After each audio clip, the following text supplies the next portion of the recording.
नमस्कार, समृद्ध नेपाल कार्यक्रममा तपाईलाई स्वागत छ। म तेज प्रसाद वाग्ले। दर्शकवृन्द, यो कार्यक्रम मार्फत हामी देशमा विकास निर्माणको अवस्था, राष्ट्रिय प्राथमिकतामा परेका योजनाका साथै प्राप्त उपलब्धि र समृद्धिको सम्भावनाबारे विभिन्न कोणबाट तथ्यगत जानकारी प्रस्तुत गर्दछौँ। संविधान सभाबाट संविधान जारी भएको 7 वर्ष पुरा हुँदैछ। 2072 असोज 3 गते संविधान सभाबाट नेपालको संविधान जारी भएको थियो। संविधान जारी भएपछि दिगो शान्ति, सुशासन, विकास र समृद्धि हासिल हुने अपेक्षा गरिएको थियो। संविधान जारी भएपछिको 7 वर्ष संविधान कार्यान्वयनको अवस्थाबारे आजको श्रृङ्खलामा हामीले चर्चा गर्नेछौँ। 2074 मक्सिरको 10 र 21 गते 2 चरणमा प्रतिनिधि सभाको निर्वाचन सम्पन्न भएको थियो। प्रतिनिधि सभाले आफ्नो 5 वर्षे कार्यकाल पुरा गर्दैछ। यो बीचमा मौलिक हकसँग सम्बन्धित र अन्य विभिन्न कानुनहरू निर्माण भएका छन्। प्रतिनिधि सभाको 5 वर्षे कार्यकाल कस्तो रह्यो, यो विषयमा पनि आजको श्रृङ्खलामा हामीले चर्चा गर्नेछौँ। –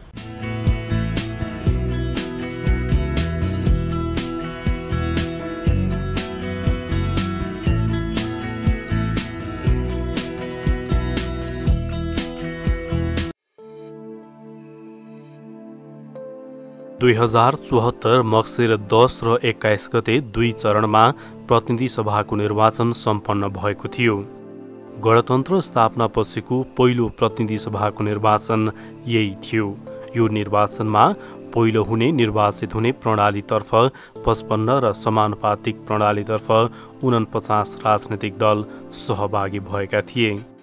पहिलो हुने निर्वाचित हुने प्रणालीतर्फ 9वटा राजनैतिक दल र समानुपातिकतर्फ 5वटा दलले प्रतिनिधि सभामा प्रतिनिधित्व गरेका छन्। 5 वर्षमा 2 पटकको विघटनका बावजुद प्रतिनिधि सभाले यो कार्यकालमा धेरै महत्त्वपूर्ण उपलब्धि हासिल गरेको छ। यो सङ्घीय संसदको पहिलो कार्यकाल भन्नुपर्छ यसलाई। यसमा हामीले चाहिँ सङ्घीय संसदको सुरुदेखिको पहिला 2 वर्षहरूमा चाहिँ निकै सकारात्मक र धेरै उपलब्धिमूलक रहेको हामीलाई महसुस भएको छ। यो बिचमा संविधानले नै म्याद तोकेर यति समयभित्र कानुन बनाइसक्नुपर्ने भन्ने कुराहरू जुन सीमाबद्ध गरेका थिए, त्यस्ता नेपाल ऐन संशोधन गर्नुपर्ने विषयहरू सबै निर्धारित समयमै सम्पन्न भए। त्यसै गरी संविधानमा मौलिक हकहरूको व्यवस्था गरिएको थियो। त्यसको सम्बन्धित कानुनहरू 16वटा कानुनहरू यही कार्यकालमा निर्माण भएर कार्यान्वयनमा आइसकेको अवस्था छ। त्यसको लगत्तै नेपाल सरकारले प्रस्तुत गरेका विभिन्न किसिमका महत्त्वपूर्ण जनताको सेवाको लागि र विकास निर्माण लगायत देशको समुन्नतिको लागि जुन विधेयकहरू प्रस्तुत गरेको छ, कानुन निर्माण गर्ने कुराहरू, सङ्घीय संरचनामा देश गइसकेको अवस्थामा धेरै कानुनहरू परिवर्तन गर्नुपर्ने र नयाँ कानुन निर्माण गर्नुपर्ने एउटा अभियानकै रूपमा सरकारले विधेयकहरू यो संसदमा प्रस्तुत गरेको थियो। करिब 75वटा विधेयकहरू त्यसरी प्रस्तुत भइसकेका विधेयकहरू विभिन्न चरणमा विचाराधीन रहेर धेरै छलफल र बहस पश्चात अधिकांश विधेयकहरू कानुनको रूपमा चाहिँ अगाडि कार्यान्वयनमा आइसकेको अवस्था छ। अब यो लामो समयको गतिरोधपछि केही समय अगाडि यो बर्खे अधिवेशन जुन अन्तिम अधिवेशनको रूपमा आएको छ, यो चाहिँ वैशाखदेखि हालसम्म पनि यो निरन्तर चलिरहेको अवस्था छ। प्रमुख प्रतिपक्ष दलसँग भएको समझदारी र समन्वयको आधारमा धेरै विधेयकहरू, पेन्डिङमा रहेका विधेयकहरू अहिले निकास भएर कानुन बन्ने अवस्थामा पुगेका छन् भने केही प्रमाणीकरणको चरणमा पुगेका छन्। यदि हामी समीक्षा गर्ने हो भने अधिकांश कानुनहरू बनेको अवस्थामा चाहिँ यसलाई उपलब्धिमूलक नै मान्न सकिन्छ। विभिन्न प्रतिकूलताका बावजुद पनि सङ्घीय संसद चाहिँ आफ्नो कार्यकालभरि पूर्ण कार्यकाल सञ्चालन हुने गरी चाहिँ आज यो अवस्थामा आइपुगेको छ। निर्वाचन घोषणा भइसकेको छ प्रतिनिधि सभाको। यो अवस्थामा हामी अन्तिम कार्यकालको अवस्थातिर आइपुग्दा पनि सदन चलिरहेको पाउँछौँ। अब यो बिचमा विभिन्न खालको चाहिँ यो समझदारीहरू, सङ्कल्प प्रस्तावहरू, जरुरी महत्त्वका प्रस्तावहरू सदनबाट पारित भएर सरकारलाई निर्देशन दिएको अवस्था पनि हामीसँग छ। र यो द्विपक्षीय बहुपक्षीय वार्ता छलफल अहिले पनि निरन्तर चलिरहेको अवस्था छ। कूटनैतिक भ्रमणहरू आदान प्रदानहरू भएका थिए।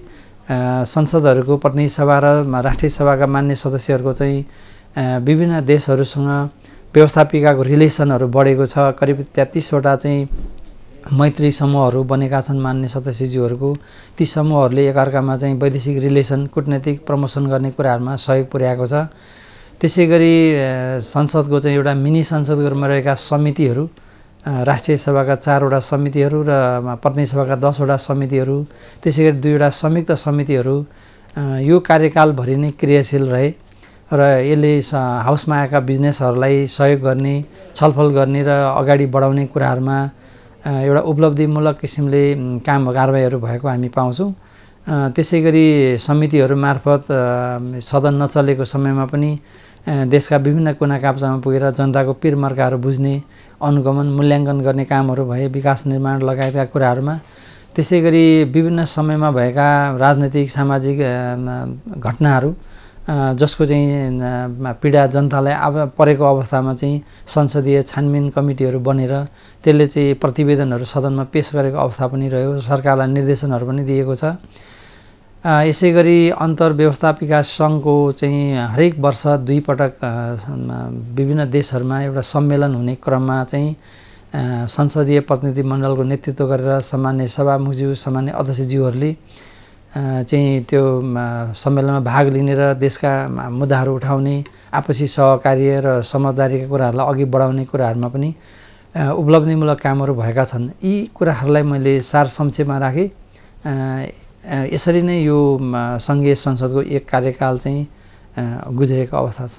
2074 सालको निर्वाचनपछि प्रतिनिधि सभाको पहिलो बैठक ती वर्षको फागुन 21 गते बसेको थियो।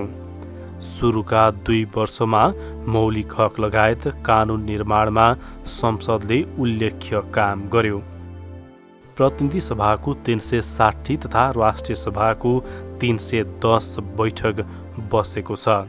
यो अवधिमा 90वटा विधेयक प्रमाणीकरण हुँदा 8वटा प्रक्रियामा रहेका छन्। त्यस्तै दुवै सदनमा गरी 43वटा विधेयक विचाराधीन रहेको छ। सङ्कल्प प्रस्ताव र जरुरी सार्वजनिक महत्त्वका प्रस्तावहरूमाथि समेत छलफल भएको थियो। यो 2074 देखि 79 सम्मको संसदको 5 वर्ष कार्यकाल नेपाली जनताका लागि र संसदीय अभ्यासका लागि नै झनै नौलो जस्तो देखिन पुग्यो। संसद सुरु भइसकेपछि यसले 2 पटक विघटनको मार खप्नु पर्यो, जसका कारणले संसद सुचारू रूपले सञ्चालन नसकेको पीडा चाहिँ सर्वत्र छ। मलाई पनि त्यस्तै लागेको छ। तथापि संसद सुचारू भइसकेपछि केही अवरोधका बावजुद पनि यो संसदले महत्त्वपूर्ण काम गरेको छ, जसको नेपालको संविधानको अनुसूचीमा नेपालको सिमाना सम्बन्धी विषयलाई लिएर चुच्चे नक्सा पारित गर्न सक्नु, संविधानको अनुसूचीमा राख्न सक्नु, वैदेशिक अनुदान घट्दै गइराखेको बेलामा एमसीसी लगायतका विषयहरूलाई संसदबाट पारित गरेर वैदेशिक अनुदान आउन सक्ने वातावरण सिर्जना गर्नु र संविधान जारी पश्चात जन्मसिद्धका सन्तानलाई नागरिकता दिन नसकिराखेको र 7 वर्षको अवधिमा लाखौँ मानिसहरू नागरिक भएर पनि नागरिकता विहीन हुनु र नागरिक भएको अनुभूति गर्न नपाउनु, नागरिकका अधिकार प्रयोग गर्न नपाउने अवस्था थियो। यो संसदले नागरिकता विधेयक पनि पारित गरेको छ र सँगसँगै संविधानले माग गरेका धेरै ऐनहरू व्यवस्था गर्नुपर्ने थियो र सयौं ऐनहरू यो संसदले पारित गरेको छ। त्यसो भएको हुनाले विभिन्न बाधा, अवरोध, चुनौतीका बावजुद पनि थोरै समय सञ्चालन भएको संसद तुलनात्मक रूपमा उपयोगी नै साबित भएको छ। संविधानले मौलिक हक सम्बन्धी जुन कानुनहरू बनाउनुपर्छ, मौलिक हक प्राप्ति गर्नको लागि भनेको थियो, त्यो मौलिक हक प्राप्ति गर्ने कानुनहरू बनाउन सक्यौँ। त्यसपछि संविधानले फेरि संविधानसँग बाजिएका कानुनहरूलाई चाहिँ त्यसलाई संशोधन गर्ने भनेको थियो, त्यो हामीले गर्न सक्यौँ। अनि एकदम महत्त्वपूर्ण कामहरू चाहिँ पहिलो 2 वर्षमा भएको छ। त्यसपछि हाम्रो चाहिँ हामी संसदमा रहेका दलहरू बिचको आन्तरिक के भन्छ द्वन्द्व भनौँ होइन, त्यसले चाहिँ राम्रोसँग संसद सुचारू रूपमा अगाडि बढ्न सकेन। संसद विघटन नहुँदैखेरि पनि कस्तो भयो भने अब पक्ष प्रतिपक्ष भयो कि संसदका प्रमुखहरू एउटा दलबाट आउनुभएका, सरकार अर्को दलबाट आएको हो। त्यस्तो हुँदाखेरि पनि कहिलेकाहीँ कार्यकारी र व्यवस्थापिका बीचको सम्बन्ध सुदृढ हुन सकेन। त्यसले गर्दा केही महत्त्वपूर्ण चाहिँ कानुनहरू जुन बनिसक्नु पर्थ्यो त्यो बन्न सकेन। नबनेको उदाहरणमा म नागरिकताको कानुन नै दिन सक्छु, किनभने बहुत लामो छलफल भएर पनि धेरै समयसम्म संसदमा अड्किएर बस्यो त्यो कानुन। त्यस्तै अब सङ्घीय निजामती ऐन कानुन छ जुन चाहिँ हामीलाई एकदम नभएको कानुन हो, तर त्यो पनि बन्न सकेको छैन, ढिलाइ भयो के। त्यसले गर्दाखेरि सुरुको 2 वर्षको तुलनामा पछाडिको 3 वर्ष चाहिँ उपलब्धिमूलक रहेन भन्छु। सरकारले प्रतिनिधि सभा निर्वाचन 2079 मक्सिर 4 गतेको लागि एकै चरणमा गर्ने गरी तय गरेको छ। निर्वाचन आयोगले युद्ध स्तरमा तयारी गरिरहेको छ। यो निर्वाचनपछि गठन हुने प्रतिनिधि सभा र प्रदेश सभामा राजनैतिक दलहरूको उपस्थितिले मुलुकमा राजनैतिक स्थिरता वा कस्तो परिस्थिति निर्माण हुने त्यसको चित्र कोर्नेछ। दर्शकवृन्द, संविधान सभाबाट नयाँ संविधान जारी भएको 7 वर्ष पुरा हुँदैछ। 2072 असोज 3 गते संविधान सभाबाट लामो समयको प्रतीक्षापछि नेपालको संविधान जारी भएको थियो। संविधान जारी भएपछि दिगो शान्ति, सुशासन, विकास र समृद्धि हासिल हुने अपेक्षा गरिएको थियो। संविधान कार्यान्वयनको 7 वर्ष कस्तो रह्यो, यो विषयमा रिपोर्ट अब हामी प्रस्तुत गर्दैछौँ।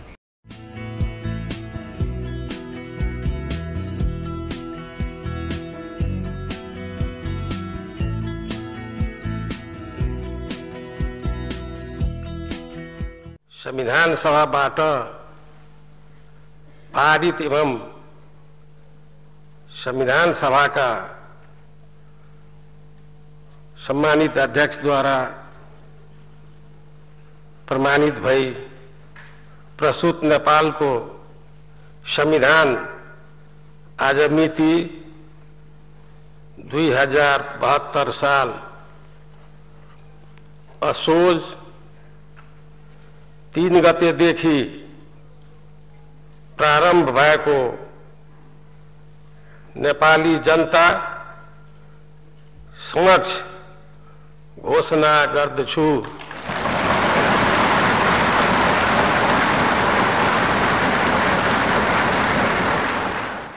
नेपाली जनताको लामो सङ्घर्षपछि संविधान सभाबाट सङ्घीय लोकतान्त्रिक गणतन्त्र नेपालको संविधान जारी भएको हो। 2072 असोज 3 गते जारी भएको संविधान कार्यान्वयनको 7 वर्ष पुरा भएको छ। नेपालको वर्तमान संविधान 2072 साल असोज 3 गते तत्कालीन राष्ट्रपति डाक्टर रामवरण यादवले संविधान सभाबाट जारी गर्नुभएको थियो। त्यही संविधान जारी गरेको दिनको सम्झनामा असोज 3 गतेलाई सरकारले संविधान दिवसका रूपमा मनाउने गरेको छ। नेपाली जनताको बलिदान, त्याग र तपस्याको प्रतिफल स्वरूप करिब 65 वर्षको लामो प्रतीक्षापछि नेपालमा लोकतान्त्रिक गणतन्त्रात्मक राज्य व्यवस्थासहितको संविधान जारी गर्ने कामले सफलता प्राप्त गरेको थियो।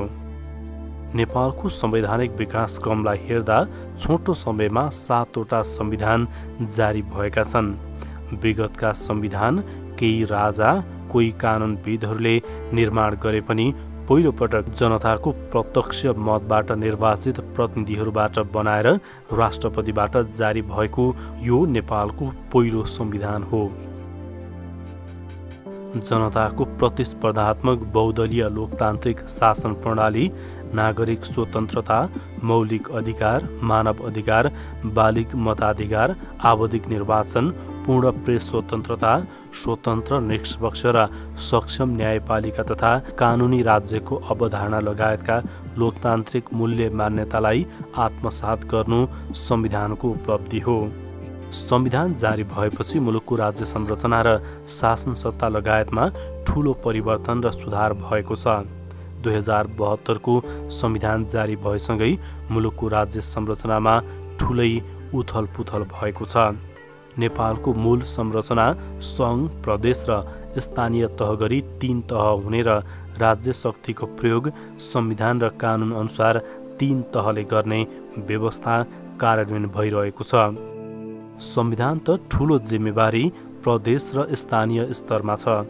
संविधान जारीसँगै सङ्घीय र प्रदेश तहभन्दा अघि स्थानीय तहको निर्वाचन सम्पन्न भएको थियो। संविधान जारी भएपछि स्थानीय तहको निर्वाचन 2 पटक सम्पन्न भइसकेको छ। प्रदेश र स्थानीय तहले संविधानमा उल्लेख भएका विभिन्न अनुदान, वित्तीय समानीकरण, सशर्त, विशेष र समपूरक अनुदान प्राप्त गरेका छन्। त्यसैगरी राजस्व बाँडफाँड र प्राकृतिक साधन र स्रोतको रोयल्टी समेत प्रदेश र स्थानीय तहले प्राप्त गरेका छन्। यो संविधानले मुलुकका सबै जाति, लिङ्ग, महिला, दलित, भाषाभाषी, मधेसी, सीमान्तकृत सबै वर्गको अधिकार सुनिश्चित गरेको छ। 7 वर्षमा आइपुग्दा संविधानले परिकल्पना गरेको नेपालको सङ्घीय लोकतान्त्रिक गणतन्त्र अनुरूप 3 तहको सरकारको संरचना तयार भई अहिले प्रदेश र स्थानीय तहका सबै कानुनहरू पनि निर्माण भइसकेको छ।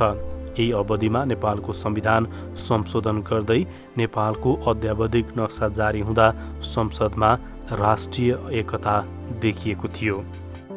त्यो लिम्पुलेक र लिम्बियाधुरालाई समेट्ने गरिकन जुन हामीले संविधान संशोधन गरेका छौँ, त्यो संविधान संशोधन संसदमा सर्वसम्मतिले त्यसलाई हामीले पारित गरेका छौँ।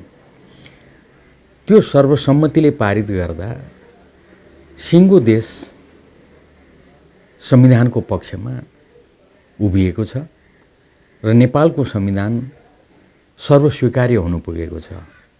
सबैले यसलाई समर्थन गरेका छन्। हाम्रो छिमेकी भारतमा संविधान सभाले बनाएको संविधान 10 वर्षसम्म दक्षिण भारतले त्यसलाई अस्वीकार गर्यो।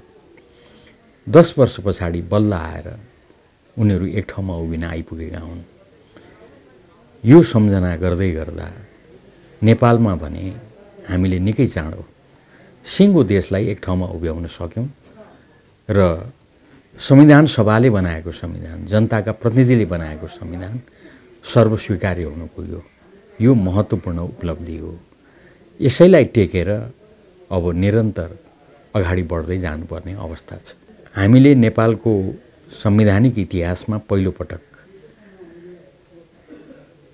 जनताका प्रतिनिधि संविधान सभाले हामीले संविधान बनाउन सक्यौँ। एकपटक होइन, एकपटक संविधान सभा विघटन नै भयो। ठुलो प्रश्न उठेको थियो।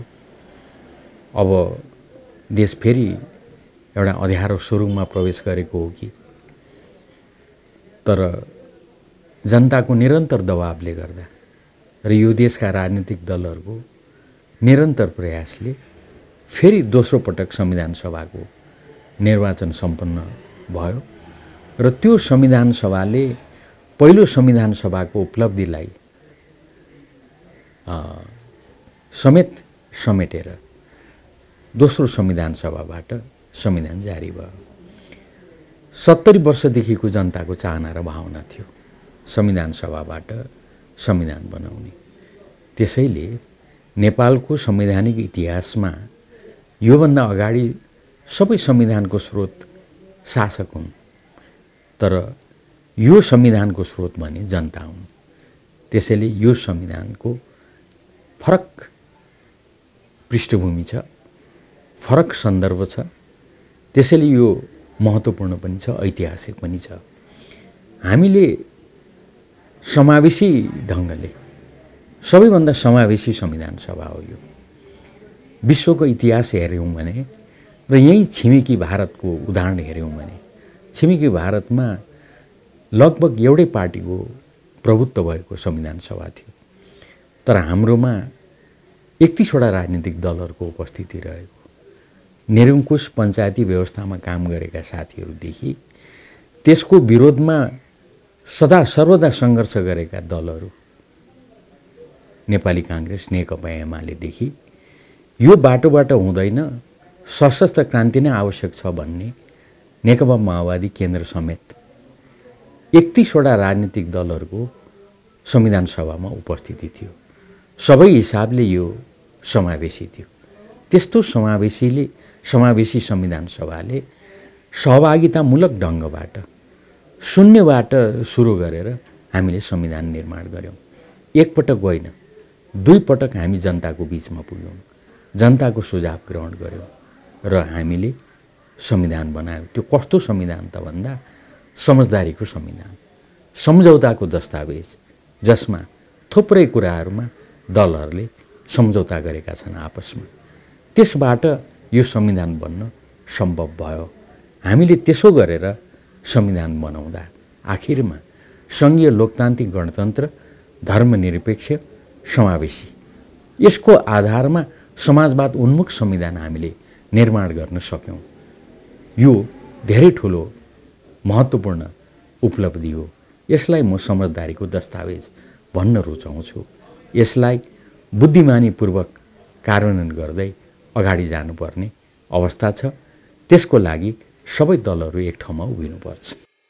संविधान बनेसँगै राज्यका सबै निकायहरूमा उत्साहजनक समावेशी प्रतिनिधित्व छ।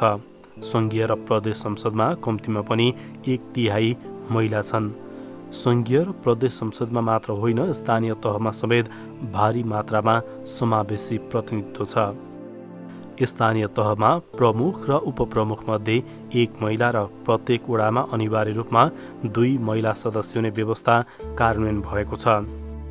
व्यवस्थापकीय संरचनामा मात्र होइन, मुलुकको कार्यकारिणी भूमिकामा समेत लैङ्गिक समानता सुनिश्चित भएको छ। संविधानमा महिला, दलित, मधेसी, थारू, मुस्लिम, आदिवासी जनजाति लगायत समुदायको हक अधिकार संरक्षण गर्न अलग्गै संवैधानिक आयोग बनाइएको छ। यस संविधानमा बिल्कुलै नेपालमा बनेका इतिहासका 6-6वटा संविधानभन्दा फरक प्रकारको प्रावधानहरू छ, जहाँ चाहिँ हामीले सिङ्गो नेपाल भेट्न सक्दछौँ। हुन त योभन्दा पहिलेका शासकहरूले पनि नेपालको विविधतालाई चाहिँ औँल्याएको कुरा हामीसँग इतिहासले बोल्दछ। तैपनि जसरी चाहिँ विविधता छ भनेर स्वीकार गरिएको छ, त्यसरी संविधानमा चाहिँ विविधतालाई सम्बोधन गर्ने कुराहरू चाहिँ छुट्टी नै राखेको थियो। र यो संविधानमा के छ भने सबभन्दा बढी त हामी महिलाहरू चाहिँ लाभान्वित छौँ, किनभने महिलाहरूको त 1 जना पुरुष र 1 जना महिलाको तुलना गर्दा विगतमा चाहिँ महिला चाहिँ मान्छेको दर्जामा कुनै हालतमा पनि आउँदैन थियो हैन। आज चाहिँ अंशको अधिकार, वंशको अधिकार एवं प्रकारले चाहिँ महिलामाथि हुने विभेदकारी नीतिहरूलाई चाहिँ टोटल चाहिँ सकेसम्म निर्मूलै पार्नको निम्ति यो संविधानमा थुप्रै प्रावधानहरू छ। र यो संविधान बमोजिम चाहिँ कुनै पनि एक नेपाली महिलाले चाहिँ क्लेम गर्यो अदालतमा या अरू कुनै पनि ठाउँमा चाहिँ उसले क्लेम गर्यो भने प्रशस्तै अधिकारहरू स्थापित भएका छन्। पोलिटिकल्ली पनि तपाईँले हेर्नुभयो भने राजनीतिक प्रतिनिधित्वको हिसाबले पनि केन्द्रमा 33% भनेको चाहिँ सामान्य कुरा होइन। हाम्रो छिमेकी मुलुक भारतले या हाम्रो छिमेकी मुलुक चाहिँ चाइनाले नै त्यत्रो विकसित हुँदाको बखतमा पनि उहाँहरूले चाहिँ आफ्नो प्रतिनिधित्व या महिलाहरूको प्रतिनिधित्वलाई चाहिँ एकदम हामीभन्दा धेरै नै कम अब प्रतिशतमा चाहिँ उहाँले उपस्थिति गराइराख्नु भएको छ। हामी नेपाली महिलाहरू चाहिँ यहाँ चाहिँ 33% केन्द्रमा, प्रदेशमा 33% र स्थानीय र लोकल लेभलमा 40% ओभर चाहिँ प्रतिनिधित्व हुनु भने सामान्य कुरा होइन। त्यसरी नै दलितहरूको प्रतिनिधित्व, यसै गरेर नेपाली जनताको चाहिँ कुन जातीय समूहले चाहिँ कस्तो सङ्ख्यामा प्रतिनिधित्व गर्नुहुन्छ त्यसको आधारमा चाहिँ हामी पुरै समावेशी ढङ्गले पोलिटिकल्ली पनि प्रतिनिधित्व गर्ने कुरालाई चाहिँ यस संविधानले ग्यारेन्टी गरेको छ। एवं प्रकारले जसले चाहिँ आज चाहिँ जब चाहिँ नेपाली नागरिक भएर उहाँहरू जन्मिनुहुन्छ, जन्मिसकेपछि कमसेकम न्यूनतम पनि शिक्षा, स्वास्थ्य एवं प्रकारले चाहिँ अब फुड राइटकै कुरा गर्नुभयो भने पनि हैन, खाद्य अधिकारकै कुरा गर्नुभयो भने पनि संविधानमा पर्याप्तै मात्रामा अरू मुलुकहरूमा नभएको कुराहरूलाई लेखेको छ। युवा रोजगारको सिलसिलामा संविधानमा चाहिँ धेरै कुराहरू हामीले व्यवस्थित गरेका छौँ। हिजोको दिनमा चाहिँ नेपालमा बसोबास गर्ने क्षेत्रगत रूपले पनि नेपाली जनताहरू चाहिँ अलिकति विभेदमै हुनुहुन्थ्यो। कुन चाहिँ केन्द्रको नजिकमा, कुन चाहिँ केन्द्रदेखि टाढा भन्ने फिल हुन्थ्यो नेपाली जनतालाई। यसको समेत पनि ख्याल गरेर चाहिँ संविधानमा व्यवस्था गरिएको छ। त्यसैले यो संविधान एकदमै सुन्दर संविधान हो, विविधताको प्रतिनिधित्व गर्ने संविधान हो र हाम्रो नेपाली जनताको साझा संविधान हो। र यस संविधान भित्र सबैले नेपाली जनताले चाहिँ आफूलाई म कहाँ छु भनेर खोज्नुभयो भने भेट्न सक्नुहुन्छ हैन मधेसीहरूको प्रतिनिधित्व अलग्गै मुस्लिम त्यसपछि थारूहरूको प्रतिनिधित्वलाई तपाईँले हेर्नुभयो भने यो संविधानमा संवैधानिक आयोगको हिसाबले चाहिँ उहाँहरू व्यवस्थित रूपमा बसिराख्नु भएको छ। यसलाई मसिनो गरेर कानुन बनाउने र सबैले चाहिँ आफ्नो आफ्नो समस्यालाई लिएर अब राज्यमा चाहिँ कसरी चाहिँ पछाडि पारिएका या परेका समुदायलाई चाहिँ अगाडि ल्याउन सकिन्छ भन्ने कुराहरूको उहाँहरू आफैले पनि विश्लेषण गर्न सक्ने संविधानले एउटा बाटो दिएको छ। त्यसैले मलाई के लाग्छ भने यो संविधान पहिलो पटक नेपालमा नेपाली जनताले आफ्नै हातले लेखेर सबैको प्रतिनिधित्व हुने गरेर एकदमै व्यवस्थित व्यवस्था गरेको संविधान हो। संविधानले परिकल्पना गरेको आदर्श समाजको निर्माण गर्न नागरिकका सपना र आकांक्षा अनुसार सुशासन, विकास र समृद्धिलाई आत्मसात गर्दै अघि बढ्नु अहिलेको आवश्यकता हो।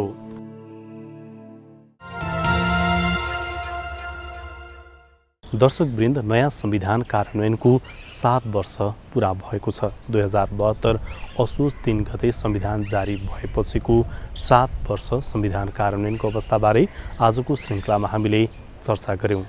2074 मक्सिरको 10 र 21 गते प्रतिनिधि सभाको निर्वाचन सम्पन्न भएसँगै प्रतिनिधि सभाले आफ्नो 5 वर्ष कार्यकाल पुरा गर्दैछ। यो बीचका मुख्य उपलब्धिहरू पनि आजको श्रृङ्खलामा हामीले चर्चा गऱ्यौँ। आजको लागि समृद्ध नेपाल कार्यक्रमको समय सकिएको छ। यो कार्यक्रम तपाईँ नेपाल टेलिभिजनको वेबसाइट nepaltvonline.com का साथै नेपाल टेलिभिजनको मोबाइल एप र अन्य सामाजिक सञ्जालमा पनि हेर्न सक्नुहुनेछ। आजको लागि समृद्ध नेपाल कार्यक्रमबाट हामी सबैलाई बिदा दिनुहोस्। नमस्कार।